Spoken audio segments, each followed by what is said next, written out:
안녕하세요. 문학캐스터 레몬입니다. 오늘 함께 볼 작품은 김소행 선생의 사만스뷰입니다. 제목부터 먼저 설명을 해보자면 습득하다 할 때 주울 습자를 써서 사만에서 주워 담은 이야기다 라고 이야기할 수 있어요. 이 작품의 부제로는 의열여전 또는 향랑전이라고 부르는데요. 사실 이 이야기는 실화를 바탕으로 쓰인 소설입니다. 예전에 조선 숙종 때에 경상북도에서 향랑이라는 인물이 원통하게 죽었는데요. 그 이야기를 바탕으로 김소행 선생의 상상력을 더했다고 보시면 됩니다. 자, 첫 번째 부분에는 주인공인 향랑의 이야기를 기록하는 이유를 밝히면서 소설이 실제처럼 느껴지도록 하는데요. 사만의 이야기는 신라 이전에 아주 오래된 이야기라 제대로 전하는 사람도 없고 기록물도 없기 때문에 이를 기록하기로 했다고 합니다. 전체 이야기는 두 가지 카테고리로 볼 수 있어요. 하나는 가부장제 사회하에서 원통하게 죽은 여인의 삶이 천상계의 힘을 통해 다시 한 번 더 기회를 얻는 이야기. 또 다른 하나는 신라가 당나라와 연합해서 백제와 고구려 군인과 싸워 삼국을 통일하는 내용입니다. 자, 먼저 주인공 향랑부터 볼게요. 향랑은 신라 양민의 딸이에요. 때는 무열왕 7년, 660년이고요. 향랑은 대단한 의열녀입니다. 지조와 절개가 강한 여인이라는 뜻이죠.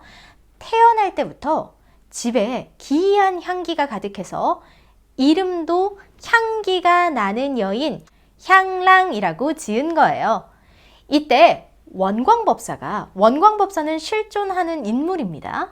원광법사가 그 수나라와 당나라에서 유학을 하고 돌아와서 향랑이 태어난 모습을 보더니 저 아이는 폐향옥녀, 즉 아름다운 향기가 나는 선녀인데 20년 안에 신라에서 기이한 일이 일어날 것이다 라는 예언을 합니다. 자, 이런 예언이 일어나면 사람들은 어떻게 하죠? 캐묻죠. 왜요? 왜요? 하면서 캐물으니까 어쩔 수 없이 원광법사님이 폐향옥녀라는 선녀는 원래 상제의 심부름을 하던 선녀인데 그녀가 만들어 차고 다니는 구슬에서 아름다운 향기가 수백 리까지 퍼져서 그런 이름을 얻게 된 것이고 관화동자라고 불리는 선관과 부부가 될 인연이지만 업보가 있어서 바로 인연을 맺지는 못할 것이다 이렇게 이야기합니다. 그리고 덧붙이기를 물론 그 결혼은 이루어질 테지만 그 사이 많은 일이 일어날 것이라며 걱정합니다.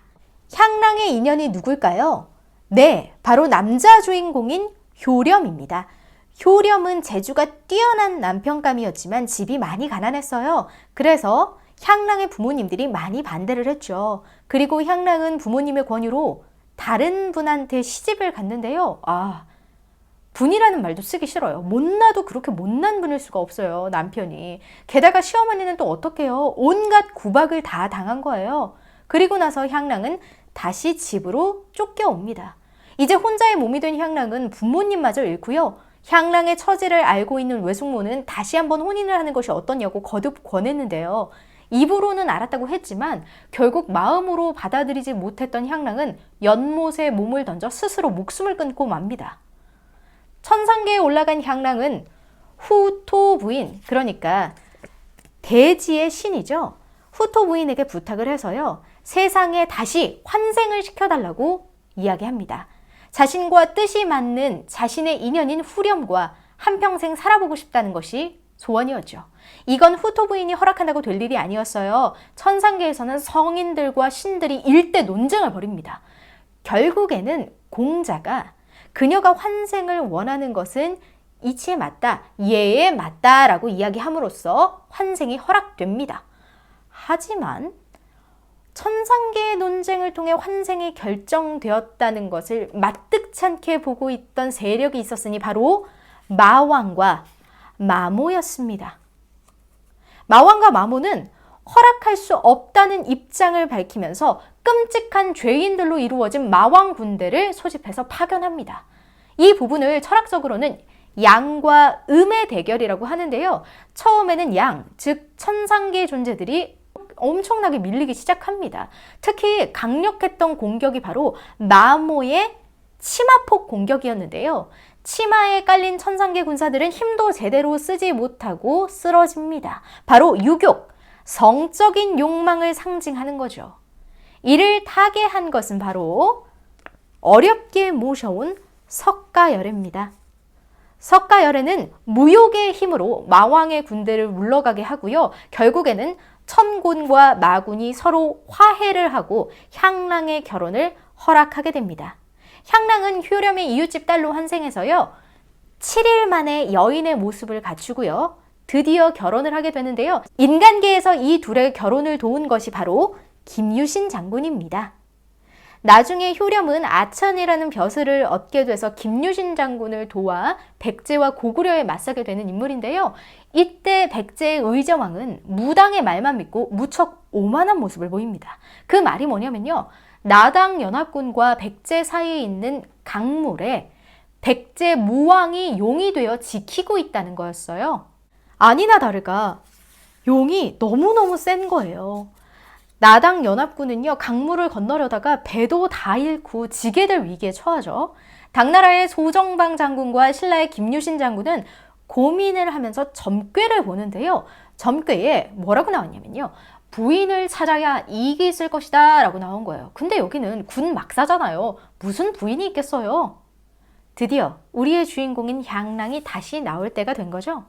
향랑은 백제를 지키고 있는 것은 정룡이니 정룡을 꿰려면 백마로 미끼를 만들어 두면 된다고 말해줍니다.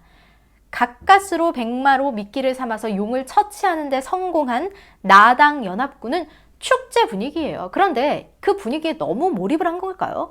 용의 고기를 먹겠다며 이 용을 뜯어가지고 구워 먹은 거예요, 사람들이. 그리고 하나둘씩 쓰러져서 말도 제대로 못하는 거예요. 소정방 장군도 거기에 있었어요. 효렴은 어떻게든 군사를 살리기 위해 향랑에게 달려오죠.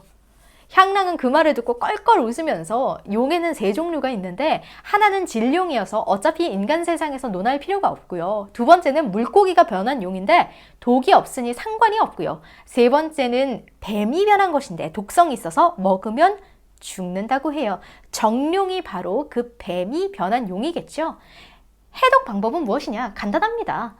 뱀이 수토, 즉 땅의 흙과 물을 먹고 자라죠. 그럼 뱀보다 수토를 더 많이 먹은 건 뭐죠? 바로 지렁입니다. 그래서 지렁이즙을 마시고 찌꺼기를 바르게 해요.